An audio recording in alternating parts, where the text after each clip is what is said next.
I hope today today we are having a number of visitors. Yes. We want to start about uh, love. I invite Brother Hudson to make a prayer, then we start. Brother Hudson, could you make a prayer? Okay, let us pray. Heavenly Father, in the name of Jesus, we give you the glory tonight. We worship you and we honor you. Thank you for being faithful unto each and every one, Jehovah Lord, and making this meeting possible. We give you the glory. As this class begins tonight, everlasting Father, how do I pray you're going to use your servant to edify us tonight, my Redeemer Lord? Give him wisdom, give him the knowledge he requires to minister to us tonight. And the glory and honor shall go back unto your name. Receive all the praise and be magnified. This we pray in Jesus' name. Amen. Amen. Yeah, welcome to this class. Last week we didn't manage to have a class. Somehow, yes, I was traveling. We just started another church in Nyeri, and so I'd gone back to see how the church had started, and I took longer to board the matatu to this place. And so by the time I was getting to matatu, that's the time that the class was starting, and so it was difficult for me to join you in class. However, we thank God because of the opportunity that He has given us today. This class is going to be much of us. All of us we're going to discuss, and it's going to be a forum where we would like to share how we can make our place of stay a safety place for everyone. Yes, I don't know if you have ever, well, I don't know the experiences you guys you have had in life, but basically myself, I've had several experiences. I've traveled to several places using aeroplanes, and I've come to realize that the landing experience and taking off experience is quite different uh, from one pilot to another, even when they are working in the same company. There's one time I flew in KQ to Roberts International Airport and Accra, and just before we landed in Accra, my head was almost getting out of me, and my ears were aching. I could not withstand the pain that I was going through. At that time, I was landing. That's in Accra, and then we took off and went to Sierra Leone and came back to Roberts. That is the worst experience I ever experienced. Then another day, I was traveling to Hong Kong, and I had the same experience. I had similar experience where a lot of pain and lasting not just 30 minutes, but lasting over a period of time. Now, there are also I traveled to other countries, but by the time I land, I can't even tell I've landed. I just found myself coming out of the plane, and those planes, those huge planes, you when you embark, you kind of just you are not you leave the plane, but you think you are out of the plane, but yeah, the environment is like you are in the plane because the way everything is made. You didn't know when you landed, and you just got yourself on the other end. Like for example, those of you who have been to Berlin in Germany, when you land in Berlin, well, probably depending on the aircraft you have used, but if you have traveled in Airbus, you realize that you cannot really know when you have landed and you cannot really know when you are out of the plane. You just realize yourself you are almost to the customs of that particular place. Now, when it comes to taking off, there are kind of planes that, well, they will tell you about safety precautions, whereby you have to keep your belts tight and until the plane stabilizes or rather attains a certain altitude, then you are able to fasten your belt. Now, that's same thing that happens when the plane is taking off and when the plane is landing. It is the same principle we put in marriage, that we need to create marriage. We need, as we took off so smoothly, and we need to also make our marriage a place where is safe for landing. When you have had a chaotic day at your workplace, you need to be sure that when you come home, you will find that place that is safe for you, a safety place that you're going to land. Probably when you're finished the years of service, 60 years of service, and you want to retire. Some, they finish the year of service at a very early age, like 40 years, 50 years, and you want to spend the rest of your time with your family, or rather your marriage or your spouse. And so it is good that we create a safety place where we can land without necessarily knowing that we have landed. And that applies to each single day that we live. Uh, when you have spent a long week trying to balance some few things that they're not balancing, do you have a place where you can just come and relax, and you feel like you don't want to leave that place, that kind of rest? And so that is what I want to talk about tonight. And this is not my talk, this is our talk. In our last class, we said that one of the ways we can make our marriage a safe place for landing is when we are able to comprehend the needs that applies to her and the need that apply to him. And then we see the lady, or rather this the wife, are doing the best of going to the extra mile just to look into marriage with the perspective of the other one, the perspective of the husband.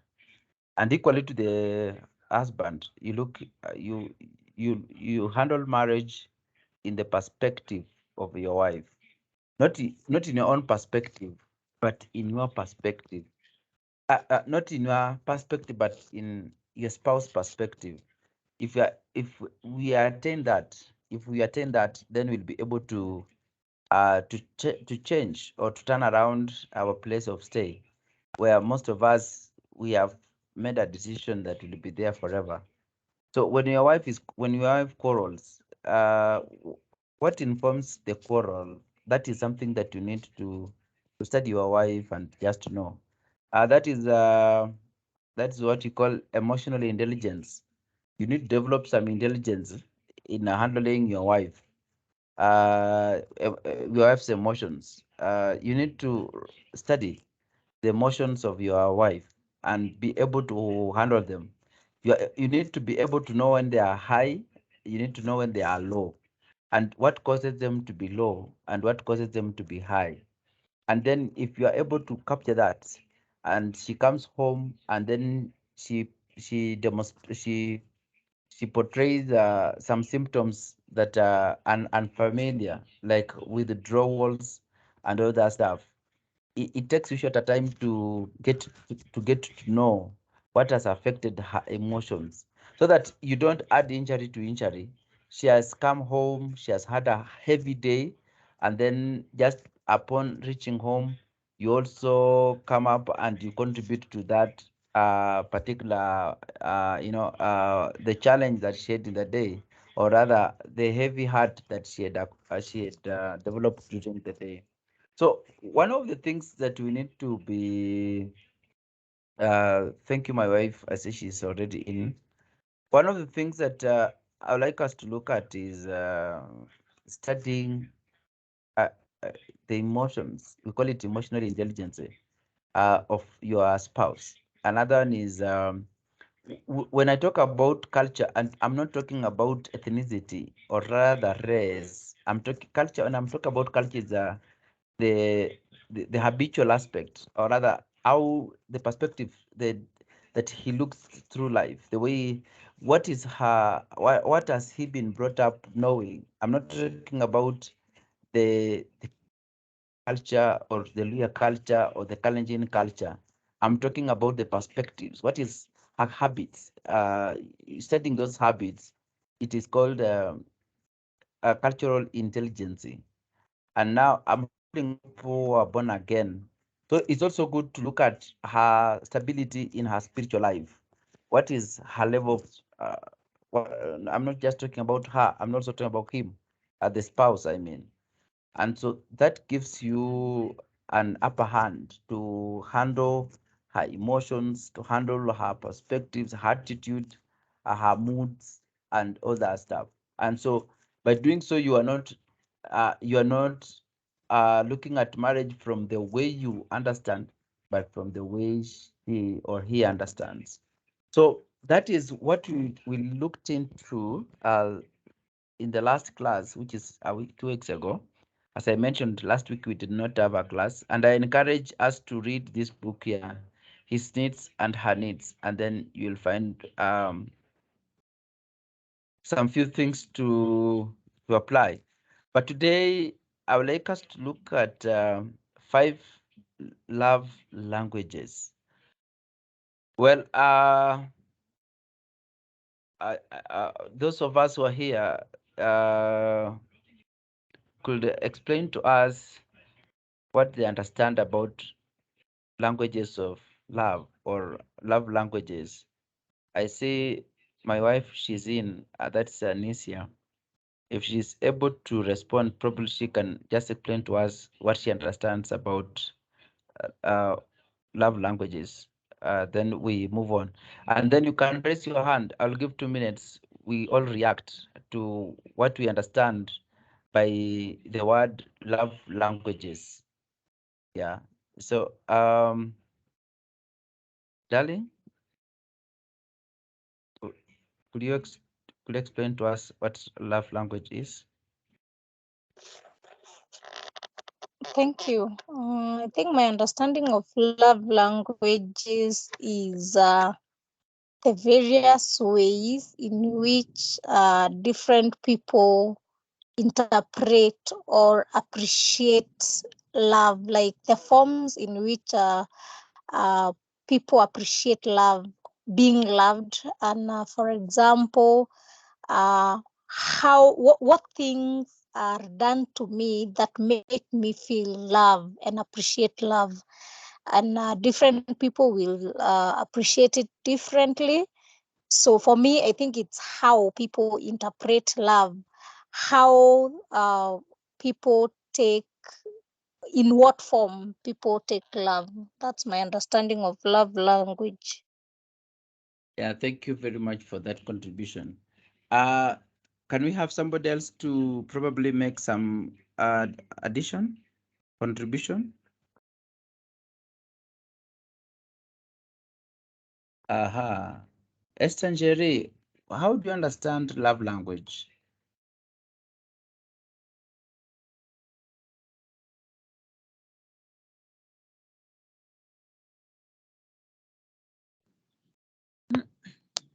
For me, Asante, thank you so much for giving me a chance. For me, I think I would take it to be the actions that are expressed to me, or the ones that are expressed to the other person in regards to showing or expressing the love. We have the gestures. We have gifting. Sometimes you want to communicate a love language using a gift, maybe flowers, maybe chocolates, maybe those kind of things, the love language. There's a certain way that someone, this confidant of yours you've had for this period of time, there's a way this person will look at you and you'll know what is this person trying to communicate.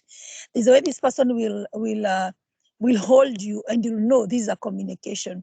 So the love language, I would think it would go with the feelings, it would go with the emotions, it would go with the actions, the deeds that are being done. At times you have the outings, and these outings, when you're being taken for you see it's not a normal outing. It's an outing that is trying to communicate a certain subject or a certain issue. For me, that's what I would take to be the love language. Thank you. Yeah, thank you, Esther. Mwalimu Hudson, what is your understanding of love language? Mwalimu Hudson Idika.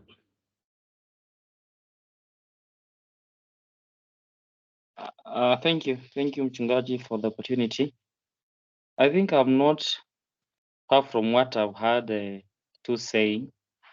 This is what you may engage in as a couple, maybe in terms of actions, maybe in terms of a service that you do to one another, and the other one feels he's loved. This simply because not all people appreciate love in the same way.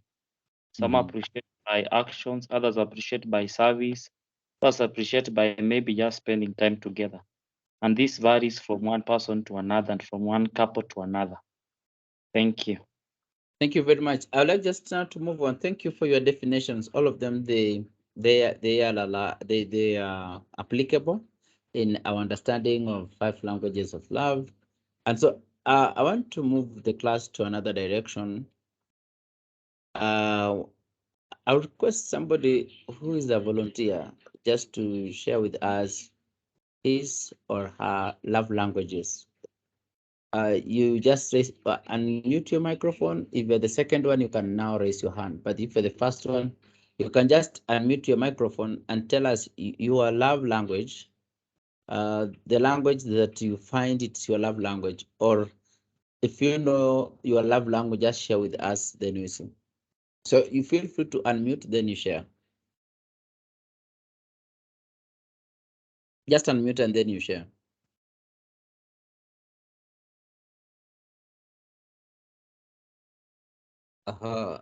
Let me invite my New Testament Professor Dr. Jacob Kipchilis.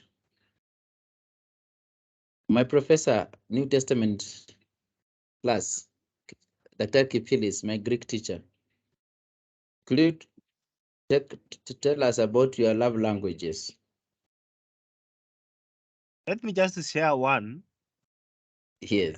Like if I wake up, like maybe Amanda, for example, Amanda Kasi, okay, unfortunately we are from the same profession. Na hiyo siwezi advise mtu akuwe hivyo. Juu wakati umetravel unapata ako night. So like maybe ako duty, and then when she arrives home, and then I'm the one serving the food. For example, I've prepared like lunch or even supper, like sana maybe it's lunch, yeah. So when I prepare and then I start serving, you know, when she arrives and she sits down and then I start serving, that because it's also something I do always, and it's not something I do all the time. That is one of them. And then the other one, maybe this touching, you know. So you find like that is a way of communication. Because though I cannot say I'm not a perfect one, but at least that's what I do. I can do in terms of meals, and even this taking out. You know, like I call her, "Where are you?" "Oh, I'm in town." "Okay, come for lunch." You know, that's a way of communication. That's the way I do it. So thank you, and back to you, Doc. Thank you very much. Now, because of we are having a challenge of time, basically, in most cases, it is difficult for most of us to know our language of love. Now, if you want to know your language of love, or you want to know the love language of your spouse, basically the things this person does to you, that is the language of love to her or to him. If, like, for example, Daktari has mentioned about service, that is now his language of love. So when you reciprocate that, it now gets down to him. When okay, Okay. When you, well, when you are seated and somebody touches you, in other words, if somebody touches your nose and also you touch the other person's nose, then you are, when she touches your nose, she's just telling you that I need your touch also. And then you touch that particular place where she has touched you. So, for example, whatever if he buys for your gift, there is when you reciprocate by buying a gift, then you are meeting the his communication way of love, or rather, you are meeting her communication of love. So it is a reciprocate. What this person does, that's in most cases, that's how we communicate the love that you have for each other. For example, affirmation. When we like giving affirmation, in other words, we need that reciprocation. We need that feedback as well. We need somebody to tell us the same.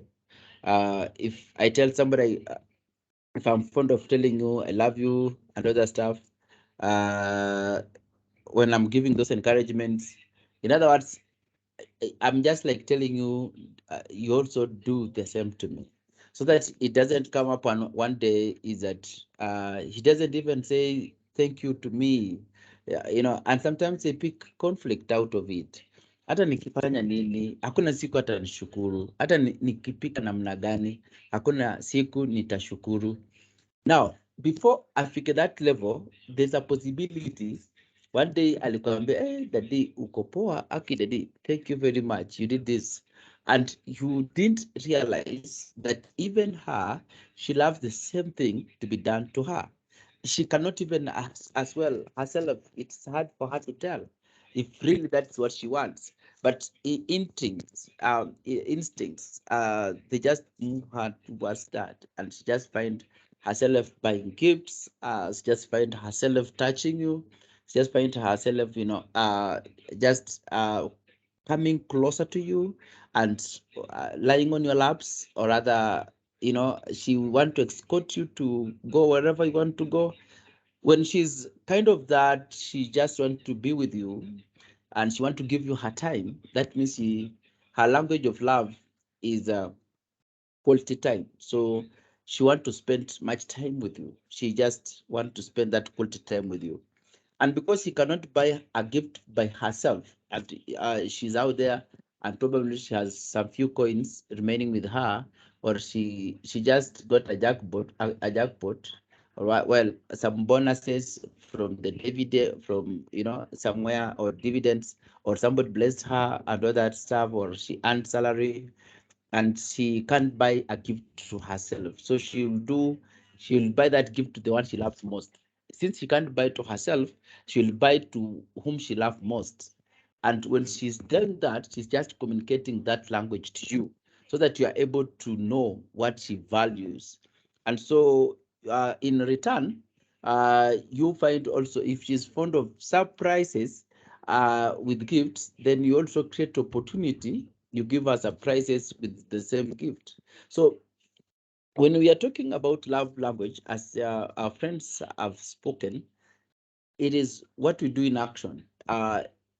It is how we express our love to each other, how we express this love to each other. But now this one is expressed in different forms.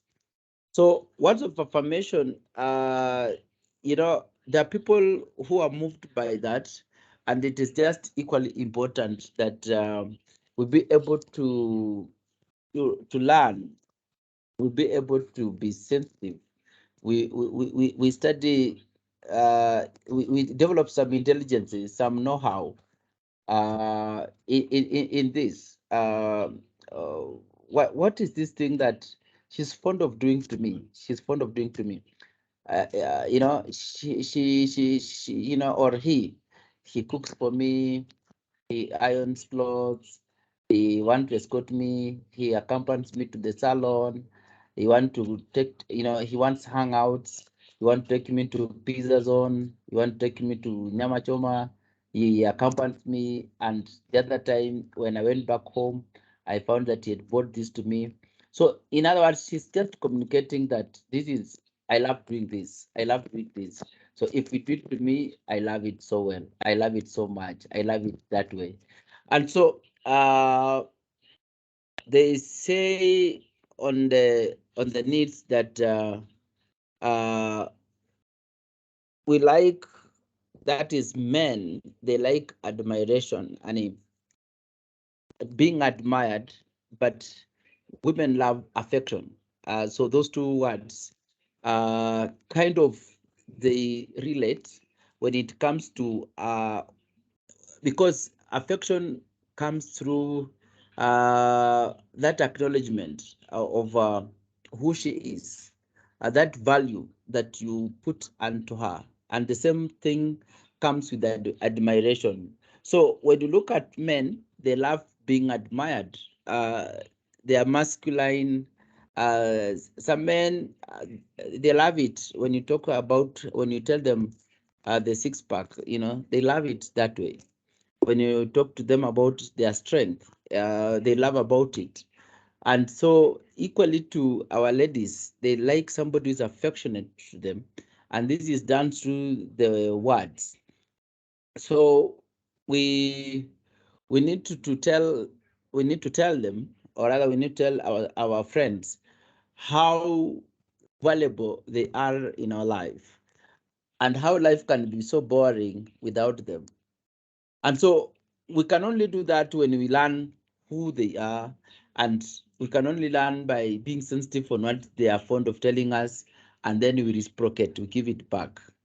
So at that point, I don't know if somebody has a question before we move to the another love language.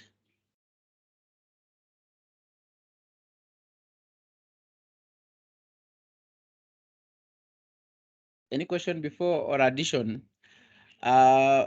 Darling, do you have something to add on affirmation?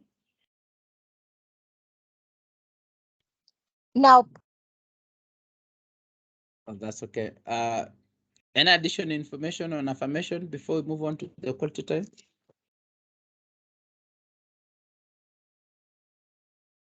Yeah, so if somebody is fond of telling you in the morning you are smart, that person just wants you to be telling her as well, or him as well. If somebody tells you that working, that person just wants you to tell him hard work, she's hardworking. But now you look where to do the affirmation. You can do that if she's a lady who tells you in the morning you're hardworking, we ngoja akifika sapa, mwambie unapenda chakula yake, na yeah, you love her food and the food is good and the food is quality. Such kind of stuff. Usikule tu chakula unamaliza na unaenda zako. You'll be killing some love. Yes, we have quality time. I don't know about how you look at it, but you realize that there are these spouse who are fond of coming home early, and over the weekend they're not ready to leave, and they are kind of keen whom they invite in their home. And when you invite somebody in the house or at home, they don't like it. You may mistake them that they are not welcoming, but in other words, they're just like kind of an visitor coming in your house or in your space. This visit, there's a possibility that he will take away this aspect of quality time. Well, I acknowledge that the composition of this class, we have people who are elderly. I don't know how much they can remember when they got into marriage, but you realize that during those first years of marriage, you realize that probably a man was after taking 2 years, then get a baby, or a lady, and the lady was ready for a baby as early as a honeymoon baby, or rather, the man was not ready for a baby, and the lady was ready for, no, the lady was either party was, one was ready for the child during honeymoon, and the other one was like, let us give it time for 2 years, or let us give it time for 3 years, then we get our firstborn. Such kind of a person is first one to start knowing is a person who focuses on quality time, and this person feels that the baby will come and take away that time, or rather compete that time. So they just need that closeness. They just need that closeness. There are those of us when we come back home and we lie on a couch, someone comes and lies on your laps, and in the name of watching the TV, and that particular person, actually she can just slip off when she's just on your laps. Or rather, these are people who rarely make an appointment. Like, for example, today was Amashujaa Day. They will not, they will not give this day to anybody else. On Sunday, these are people who will never stay in church for longer. They'll be in the church up to around 1, and then they tell you this family day, and they become furious if you hang up with other brethren in the church for longer.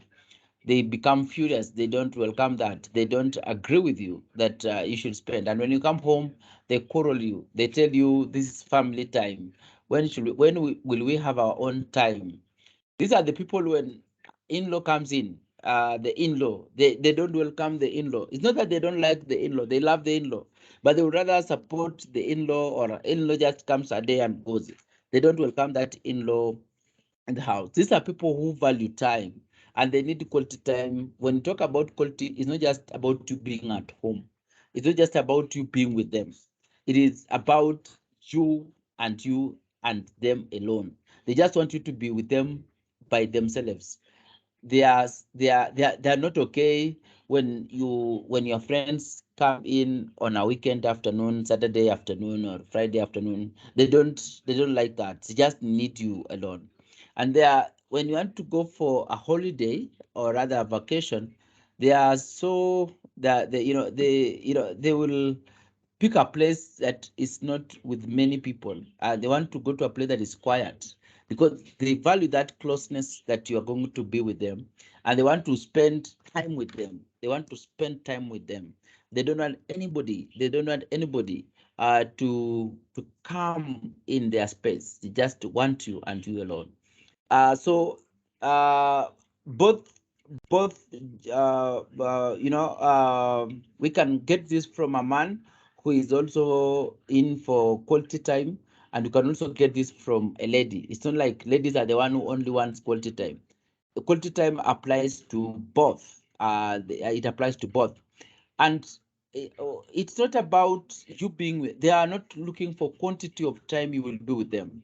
They are looking for the quality of time. It's not about the length of time you spend with them, but it's those 30 minutes that you are with them and giving them attention.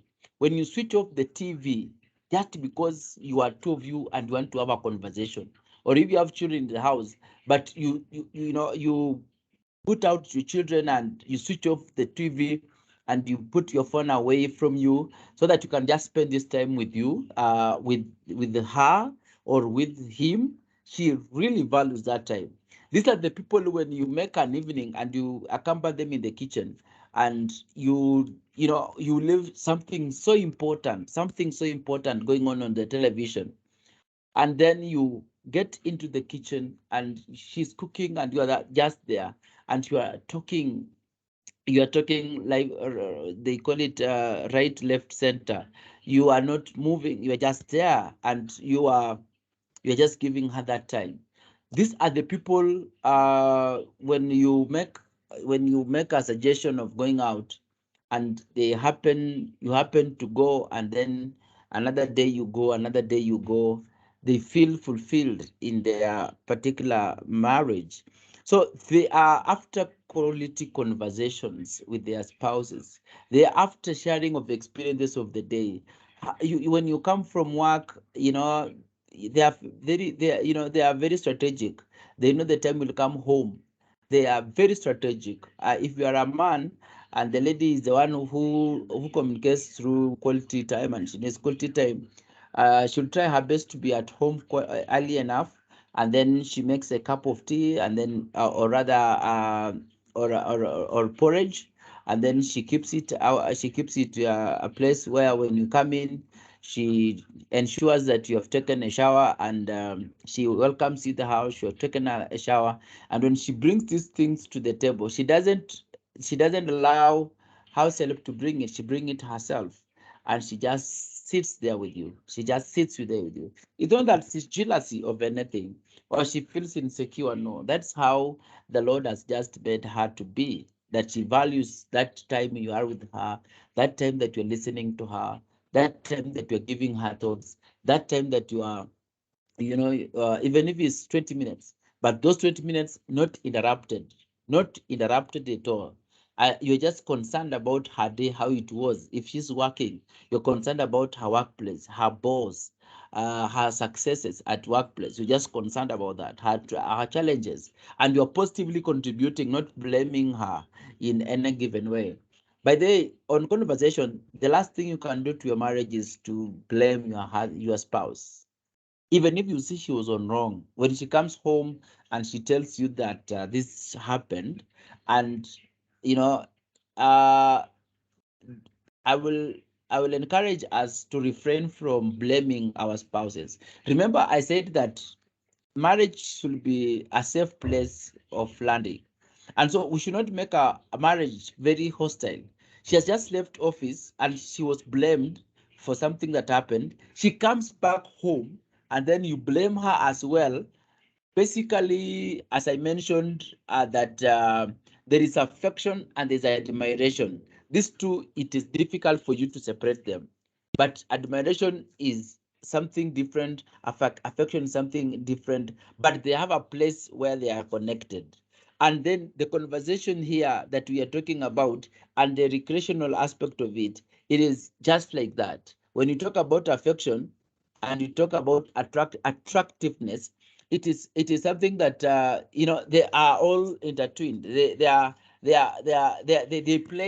play role at the same time, because when you are in the conversation, it is very good that the conversation should come in place when there is admiration, there is that recreational companionship.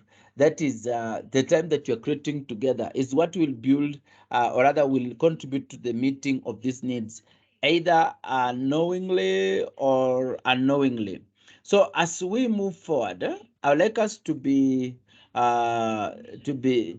focus. I would like us to focus on sharing of experiences.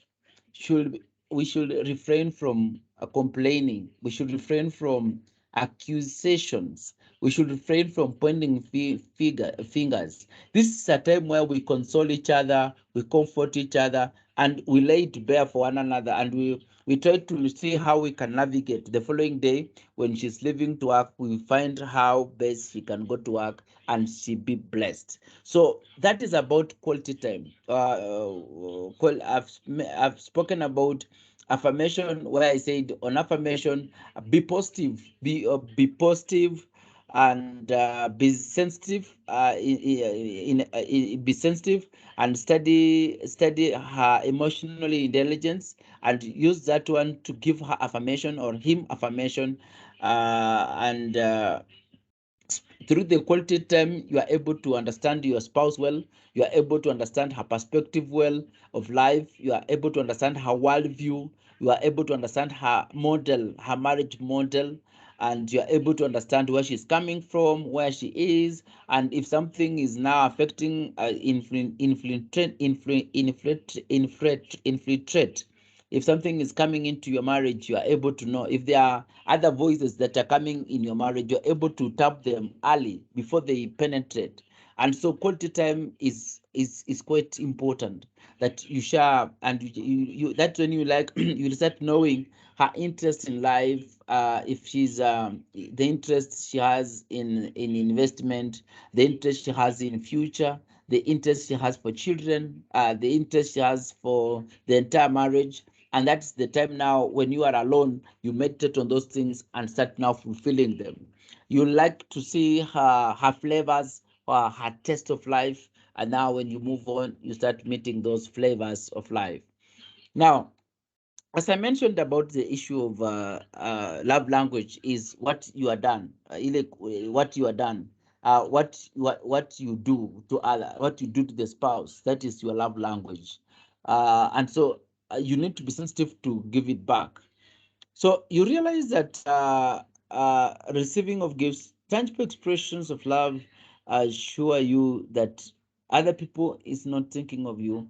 But the moment you start giving that gift, it means that you can. By the way, it starts from affirmation, then it comes to the time you spend together. Through that time you spend together, you are able to understand her taste, her language, her needs. What is she lacking? Does she feel when she's given? She will fulfill. She will fulfill. What is she speaking about her colleague at work? What is speaking about her neighbor? What is speaking about the church? That lady in the church. What is speaking of? What is he speaking about the secretary in the office? What is he speaking about her boss? What is he speaking about her children? His children. What is speaking about future? What is he saying he's lacking? What is he saying that when I get money, I'll do this and that? So and then it happens that you will be able to narrow down what she needs or what he needs, and when God blesses you with some money, you will exactly come to buy what she wants, not what what she doesn't want or what doesn't want. She wants or he wants. Where have you got this idea? From the conversation. How did the confirmation start? Through admiration and then through the affection that will have taken place. So now, giving gifts is an expression of love. It shows that I value. Affirmation is I value you. Quality time, I value you. So it's an aspect that you value these people, and that's why you are giving these gifts. Now, many people will want to do like celebrities on the television, whereby buying a car, a Range Rover, buying a Vitz, buying a house, buying a big stuff, or rather, no, we are talking about chocolates, just small things. We are talking about pizza. We are talking about chicken. If your wife loves chicken, or your husband loves chicken, those small things that you just socks, a vest, those are small things that I'm just talking about. They don't have to necessarily be expensive. But well, if you're blessed well, then why not buy a big stuff, buy a big thing during her birthday, during your anniversary, during one of the, she comes home because you are fond of sharing of stories and experiences. So she has come home and she has shared her work experience, how things are falling in place for her, how the line of green, things are just working for her, the success she's making, and probably she was working on reducing her weight, and whether she reduced her weight. It's good to acknowledge that. If your wife has been working on reducing the weight, ama mzee wako, no, sio mzee, bwana wako, somebody told me, wanaume si wazee. I don't know how true that is, but what I'm saying is amekuwa struggle kupunguza kitambi na amepunguza kitambi. Mnunulie gift, mwambie asante mzee, saizi naona kitambi kimerudi chini, and thank you very much. Amekuwa akitafuta aende shule na amenroll for a course, amenroll for a college. Mpatie shukran just by getting a gift for her. That is to value, a kind of just to value her. Or rather, she was named as the best employee of the term, of the year, of the month, and she came home and she told you that. That time it was a surprise, because it was a surprise too. Create a time, celebrate that, celebrate together. I know we are not of the culture of taking alcohol, and so we can't celebrate on alcohol. And nowadays people are running away from drinks, for example, soda. But there is something you can take her out and celebrate. She has got an employment. I'm using she because I'm a man, so let me just put it that. But whenever you hear me speak about she, I'm also meaning he. He got promoted at his workplace. why don't you just sacrifice through your chama and then buy a nice suit for him and mwambie, my dear, thank you for the new for the promotion at your workplace. As I always tell you, you are very hardworking, and you are profitable not only to your workstation but even to our end here as a family, as your spouse, and buy a very nice suit and give it to her, no, to him. And so those are some of the gifts that you can find yourself giving out, and they will give you the love of your spouse. They will give you the love of your spouse. So we need to be so careful as we do that, so that we maintain it. We don't just do once and we leave it. We need to do that, and more and more and more and more. Let's make our home a place where somebody will want to rush home when when 5 o'clock or 4 o'clock, depending on which time they are allowed to go home after work. They run home. They want to rush home so that they can get that hot coffee. They can have that time before the TV is on. And so we want to look at another one is act of service. So you know, if you are a lady and probably your husband brushes off, is fond of brushing his shoes, ironing his own clothes, and packing. When you want to travel, he does his own packing, and sometimes even he gets himself to wash. I don't know the composition of your the composition of your marriage, but one of the things I want to say is you feel loved when someone helps you carry your responsibilities. Your responsibilities. It are your responsibilities. A brushing of my shoe is my responsibility. Cleaning of the house is my responsibility. Cooking of the meal is my responsibility. And it sounds so good, so dear when I see my spouse joining me in the kitchen to prepare a meal, uh, joining me at the washing place to wash utensils or to wash clothes. And I just feel it okay. And I feel so loved, so taken care of. If your family is not that big, just taking up an iron box and doing the ironing, it makes the whole difference. It makes the whole difference. I know in marriage it reaches to a point where some house chores are untangible. They have been taken care of by some people in the house, like for example house helps. But I want to tell you that house helps are not just in the house throughout. There are times they are off, you give them an off, they go rest.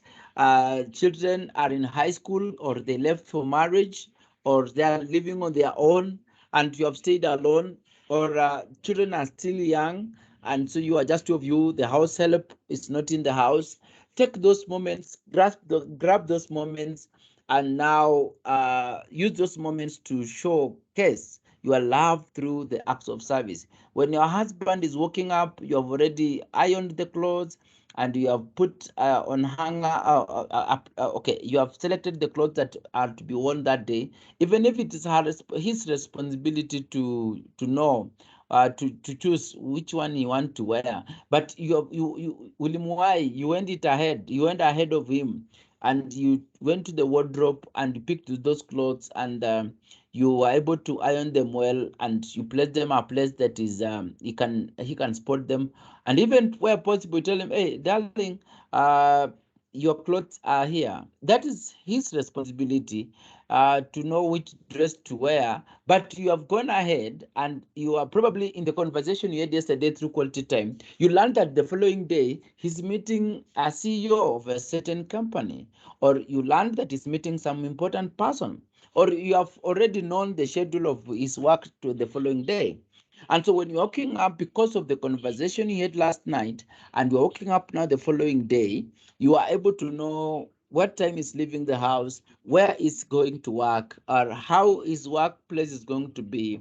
And so when you are coming up with what to wear, the attire, the clothes that is going to wear, he feels it so nice. And equally to the man, try to study the things that your wife is doing and moving to help her hand.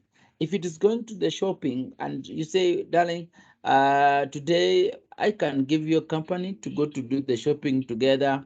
And when you come back and you're just two of you in the house and you're able to do that service. Sometimes some men woke up early than their wives, and then you have a house help in the house, and the house help probably has prepared breakfast, and you have a good house that there is a bedroom for you, just two of you. Why don't you carry that breakfast to the bedroom, and that share that breakfast together?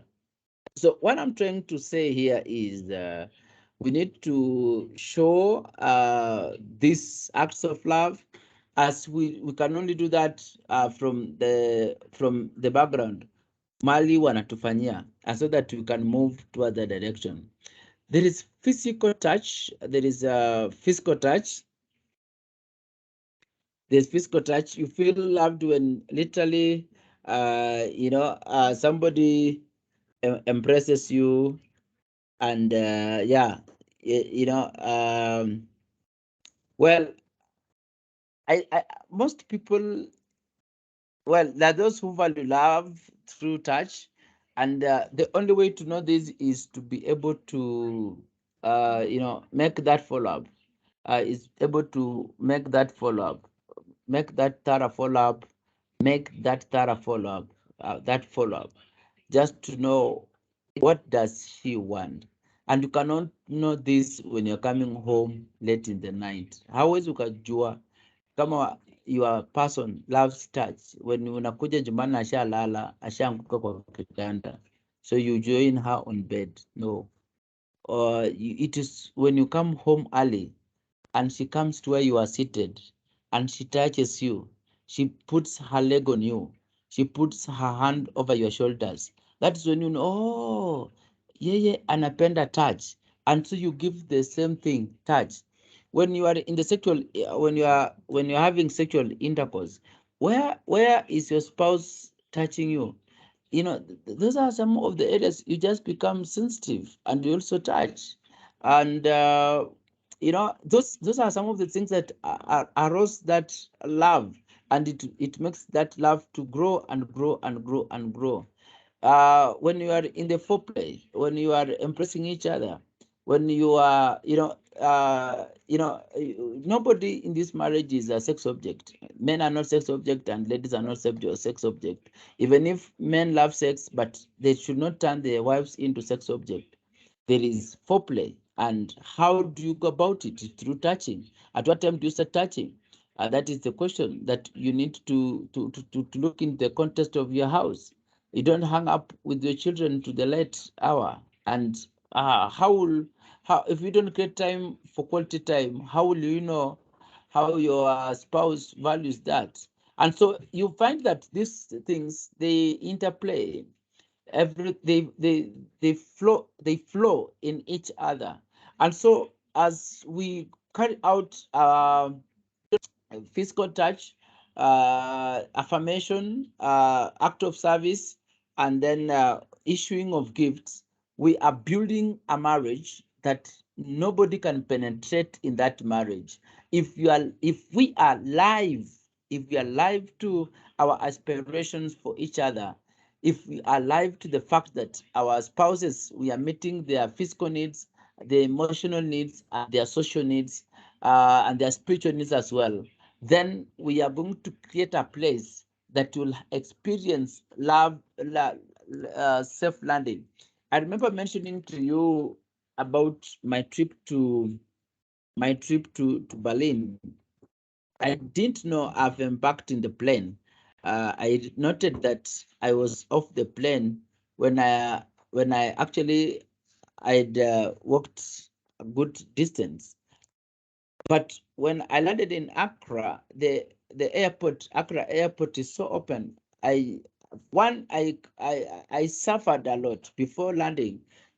Like after 1 hour, the pilot, we were flying at that 8,000, an altitude of that 8,000 feet, and then this pilot drastically reduces that 8,000 feet to 20,000 feet, and that difference of 18,000, it just like blew off my head, and I suffered terribly. High altitude to low altitude within a very short time of period.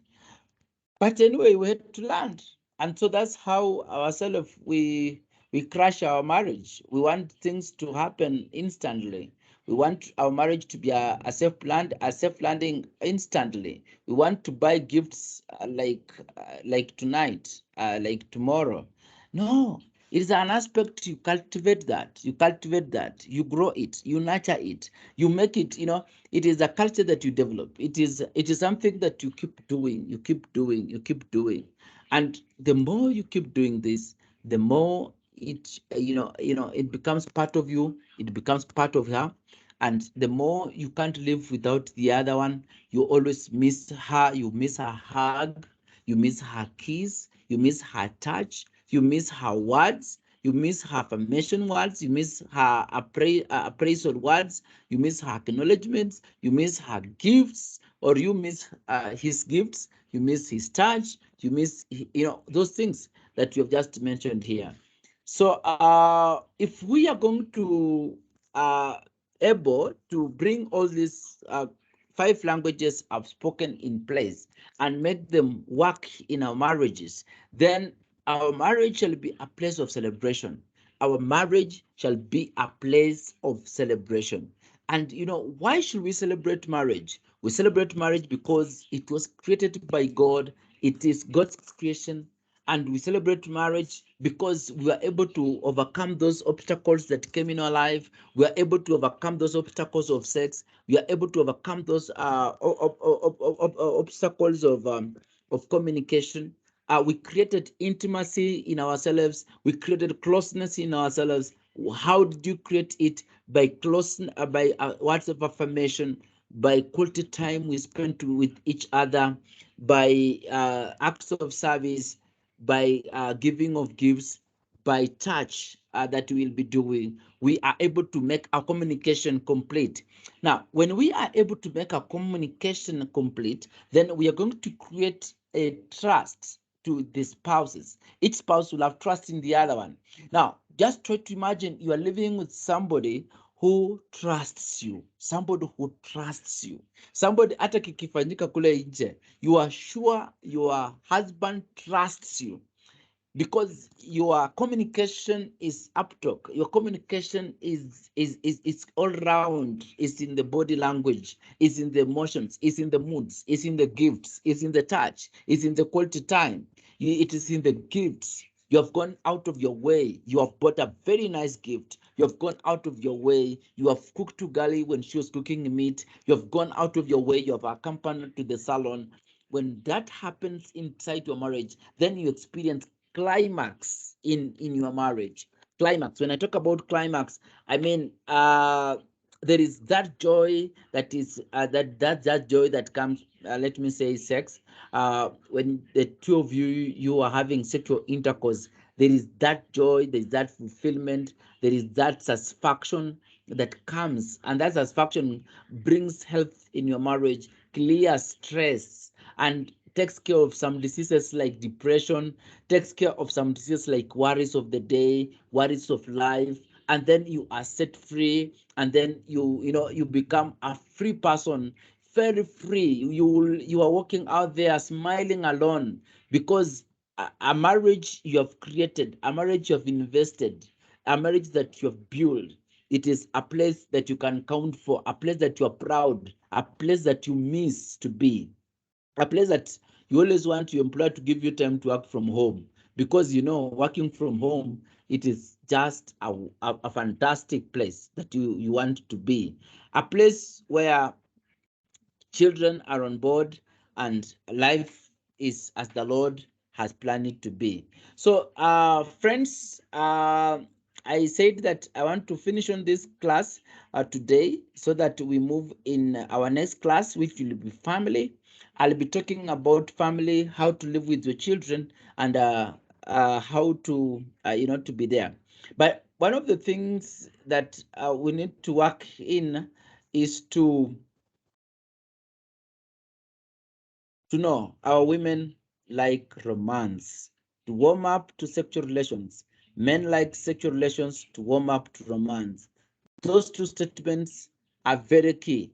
Kila mtu achukue nafasi yake. If you're a woman in this particular class, I'd like you to know that men like sexual relations to warm up to romance. And if you're a man in this class, I'd like you to know that women like romance to warm up to sexual relations. So what do? Men, they value sex. Ladies, they value relationship. So give your wife relationship, she will give you sex. And when that happens, you're going to enjoy life together. Now, date regularly, take out each other more often. Take some tea out there more often. Kunywa some dawa more often, and have those surprise moments coming on board day and day, and celebrate each other, daily expressions of love, meeting each other needs. And that is so fantastic. If you're going to put in place, it's going to change our view of life. We are going to make our spouses the best friends we ever have. So create times to create those moments where you are going to come together. Now we want to do an Old Testament view. I'm having 5 minutes, then I'll be ending the class. Old Testament view of marital love. We had the marriage that we see in the Old Testament that were built on love. We see Jacob and Rachel, Genesis 29 and 20, Elkanah and Hannah, 1 Samuel chapter 1 and 5, Solomon and Shulamith, Songs of Solomon, chapter 2, verse 5, and chapter 8, 6 to 7. So marital love, we see it in Jacob and Rachel, Elkanah and Anna, Solomon and Shulam. Then New Testament, we have marital love. We have what the Bible speaks about love in Ephesians and in Titus. Yes, so as I mentioned, enjoy sex in marriage. Be careful. Basic truth, sex belongs only to your spouse in marriage. Don't share sex with anybody. It belongs to your spouse. And when I talk about that, I mean all round. Now, things that we need to look at, the prohibitions of regarding of sex is no incest, no sexual relations with a relative, no homosexuality, no rape, no sex with one another met. So don't fall victims of the world that is changing so fast. No adultery, no lust, no prostitution, no bestiality, no harm to the body, no pornography, no child molestation. That is having sex with children is no. So make sure that you work towards that. When temptation comes, what do? Number one, avoid any source of temptation by running away. Admit when it happens that it is sin, and then admit to desire. And then God calls us to be aware that we are human beings and anything can happen. Well, I think we are at our best. I will end the class there. Although I wanted to start the class, yes, I want to finish up this class so that we are able to start the class. Possibilities and positive side of sex in marriage. Number one, God says to us to enjoy in marriage. Number two, God endorses our enjoyment of our spouse body. God wants each person in marriage to conscientiously fulfill her or his mate's needs and desire. So possibilities and positive side of sex in marriage. God says to us, enjoy sex. Number 2, God endorses our enjoyment of our spouse's body. God wants each person in marriage to give it to the other one. Vincent has raised the hand. How do you enjoy the gift of sex in marriage? Be selfish in giving of oneself to one another.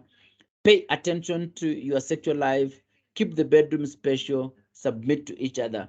Vincent, I've seen your hand, so that I can close the class at that point. But if somebody has a question, feel free. Vincent, please, will you bring that question on board? Vincent? Yes, kindly. I had asked a question sometimes. Some Yes, time ago. yes. Yes, when we were starting the class. Yes. How Yes. can you advise as a Christian somebody, because we live in sometimes quite some unfortunate situations where somebody is a polygamist? How will you advise him to harmonize his marriage? Yes. There is a question I had asked sometimes. Mm. Ago. You have not Yeah. answered. Promised to answer me. Yeah, Hello? I've got your question. For the interest of time, you asked, then I told you, for the interest of time, can I answer it the following class? I didn't answer it. Today you are asking again, and then I'm kind of telling you, let us respond the next class. Allow me to say that I'm not running away from your question, but just to give you a preliminary of my answer is that the Lord acknowledges when we come to salvation when we are in a polygamous state. So we are not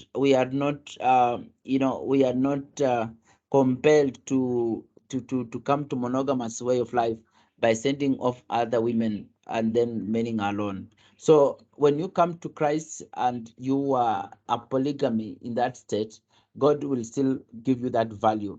But when you are in already a born again, as I've mentioned, that we don't have to, sex is not to be shared. Sex is not supposed to be shared. There's no way you can share. It is evil, and it's wicked. So it is not. It wasn't